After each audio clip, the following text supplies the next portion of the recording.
Всем доброй ночи, друзья мои. Времени нет на особое приготовление алтарей, поэтому я сниму пока таким образом, поскольку готовлюсь к эфиру. Но эту работу давно хочу снять, никак не получается. А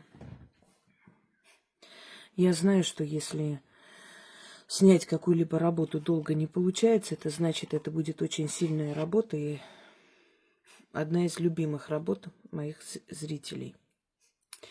Я уже пришла к выводу, почему так происходит.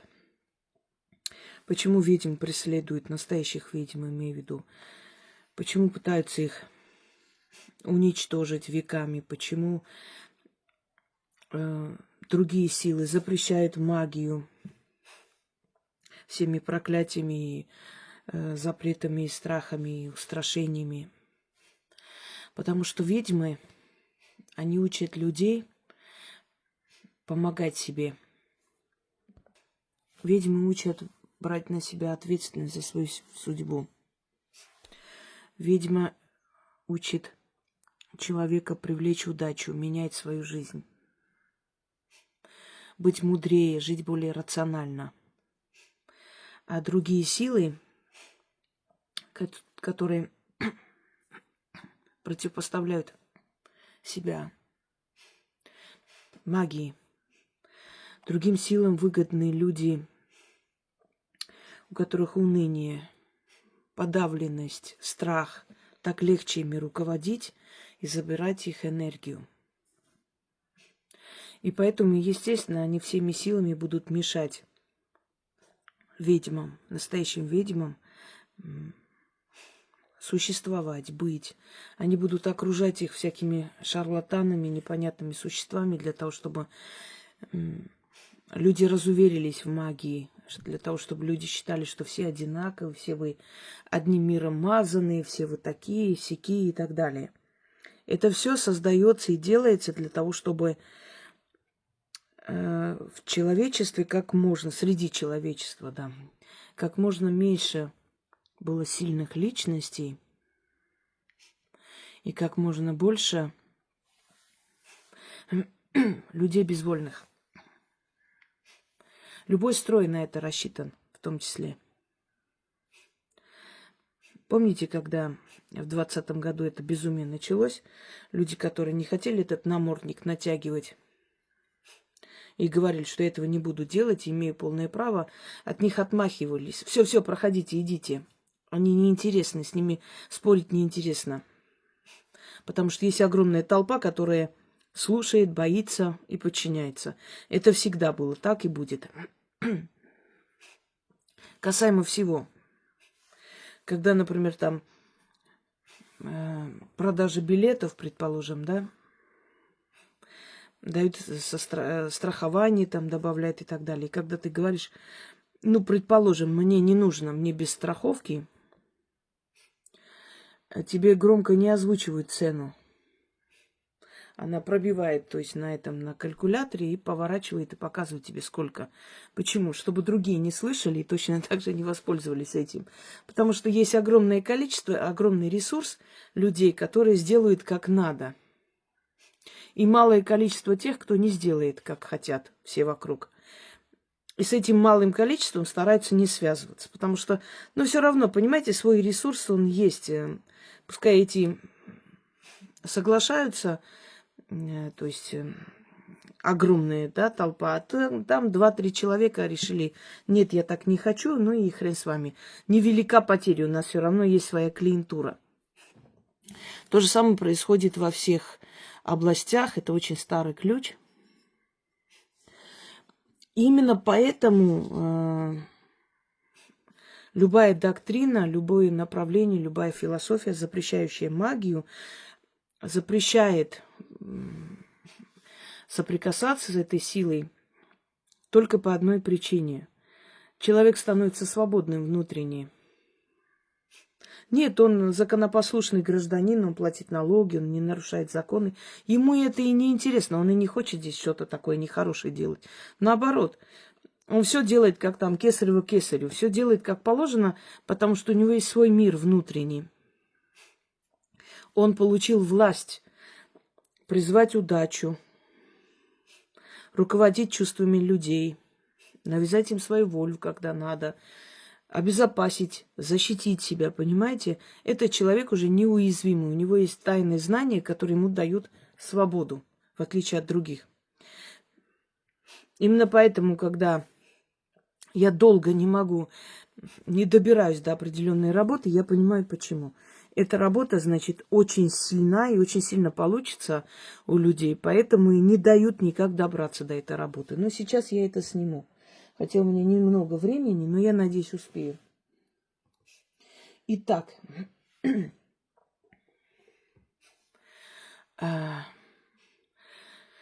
ключи.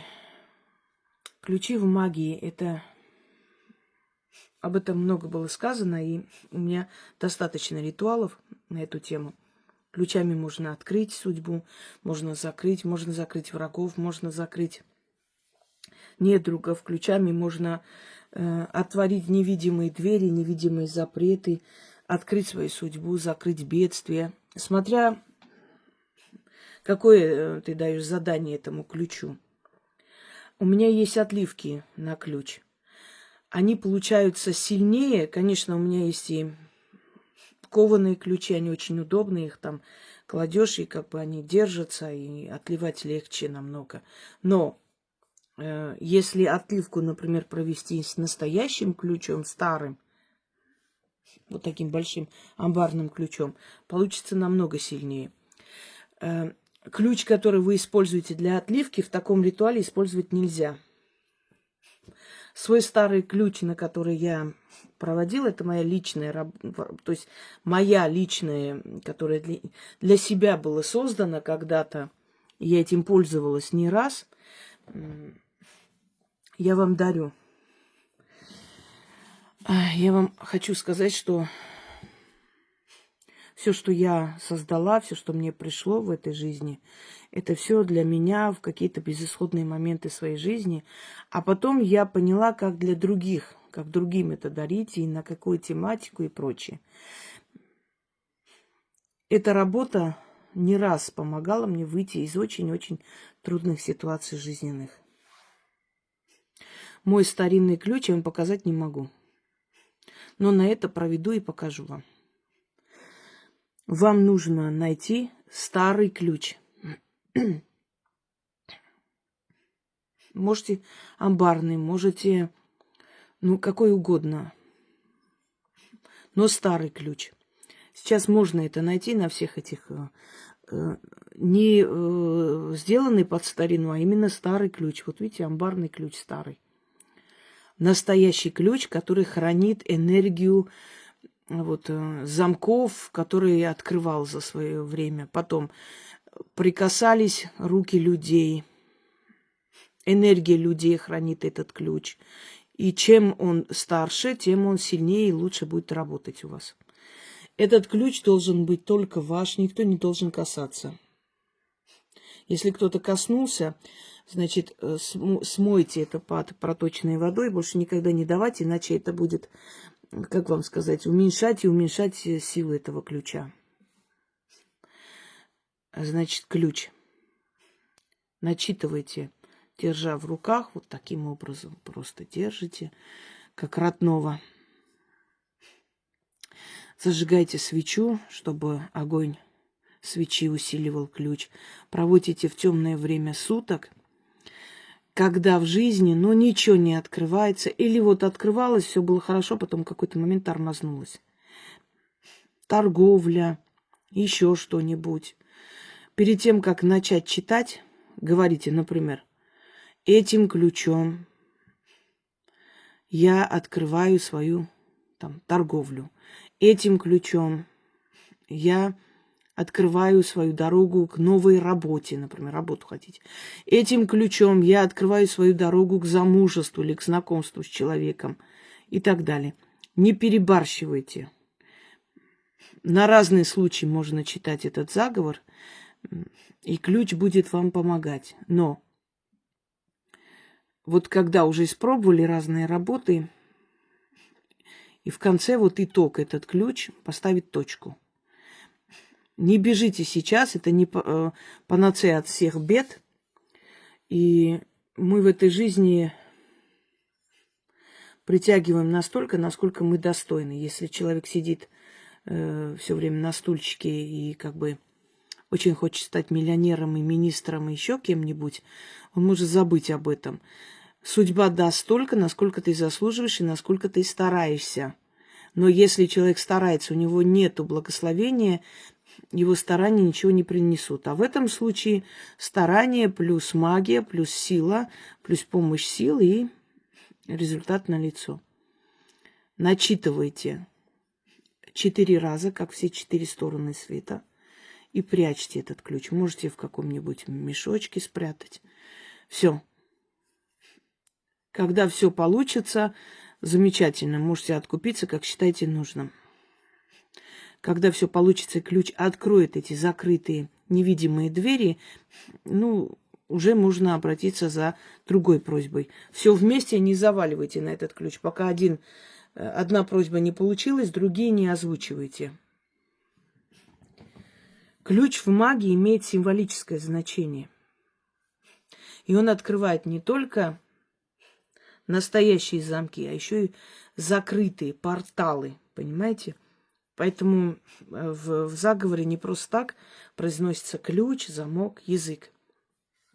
Ключ, замок, если вы закрываете свой заговор, а там закрываете. А язык – это слово.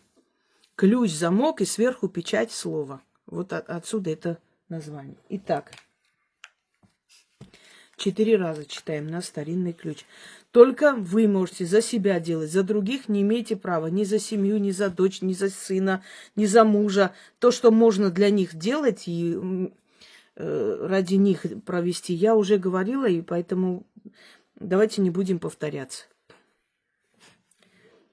Зову я хранителя старинного ключа. Призываю я силу ключа. Ты, батюшка, ключ, замки открывал, людям верой и правдой служил. Служи и мне. Ключ, батюшка, в тебе сила сокрыта. Тайна твоя рекой времени смыта, смыта да не забыта. Есть дверь, замкнута, да запертый замок. За дверью той моя мечта. Прошу тебя, ключ, чтобы ты мне помог. Как ты годами замки открывал, двери отпирал, так и... Что там за звук был? Ладно. Так и замок невидимый открывай. Двери отворяй. Я через ту дверь зайду и нужные мне себе заберу. Батюшка ключ, ты силен и могуч. Через годы и поколения до меня дошел, чтобы мне помочь. Что попросила, исполни. Точь в точь. Заклинаю. Зову я хранителя старинного ключа. Призываю я силу ключа. Ты, батюшка, ключ, замки открывал, людям верой и правдой служил. Послужи и мне. Ключ, батюшка, в тебе сила сокрыта. Тайна твоя рекой времени смыта. Смыта да не забыта. Есть дверь, замкнута, да запертый замок. За дверью той моя мечта. Прошу тебя, ключ, чтобы ты мне помог. Как ты годами замки открывал, двери отпирал, так и замок невидимый открывай, двери отворяй. Я через ту дверь зайду и нужное мне себе заберу. Батюшка ключ, ты силен и могуч. Через годы и поколения до меня дошел, чтобы мне помочь. Что попросила, исполни. Точь в точь. Заклинаю. Не буду больше читать, потому что времени нет. Мне надо готовиться к прямому эфиру. А работу загружаю. И уверена, что это будет еще один ваш любимый заговор. Еще одна работа, хотела сказать, ваша любимая. Желаю вам удачи и всех благ.